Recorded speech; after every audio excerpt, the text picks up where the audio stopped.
Наместо да преземе мерки за намалување на инфлацијата и стабилизација на цените, зголемување на минималната плата и подобрување на условите за работниците, власта со денови во недостиг на конкретни решенија ги напаѓа синдикатите, вели за телевизија 24 подпредседателот на Сојузот на синдикати на Македонија Иван Пешевски по серијата обвинувања од страна на пратеникот на ВМРО ДПМН Бране Петрушевски дека одредени членови на ССМ се луксузирале во странство. Имајќи во предвид дека изгледа немаат со други работи да се занимаваат, па повторно ставаат акцент на синдикатот, без притоа да размислат колку други проблеми имаат граѓаните и место да се замараат, ќе кажам народски со нас, треба да се позамараат со самите нив да најдат конкретни мерки за намалување на цените, стабилизирање на инфлацијата, покачување на минималната плата и сите останати плати, почитување на колективните договори, а не онака ниско и селски да удираат врз џебот на синдикалната чланарина и синдикатите кои повторувам дека е прибрана токму од тие членови што биле на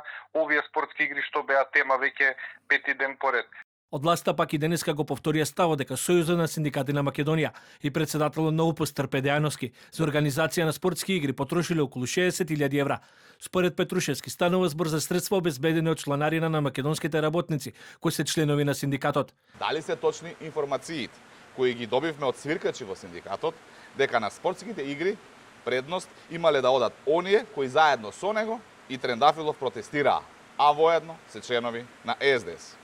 Наместо УПС и ССМ да бидат целосно посветени на заштита на работниците, нивното раководство предводено од Дејановски и Трендафилов се повеќе покажува дека го губи компасот и дека се оддалечува од базата, од членството и од реалните потреби на народот.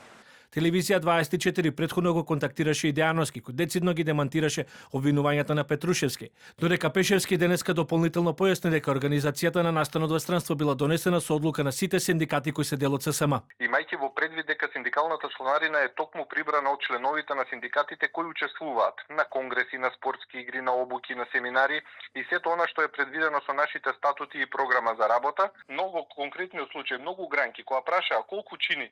таков еден надпревар за членовите или таков еден аранжман во Македонија, беше поскап за некои 20% него цената што ја добија истите луѓе. И повторно луѓето одлучија да заминат надвор од границите, да се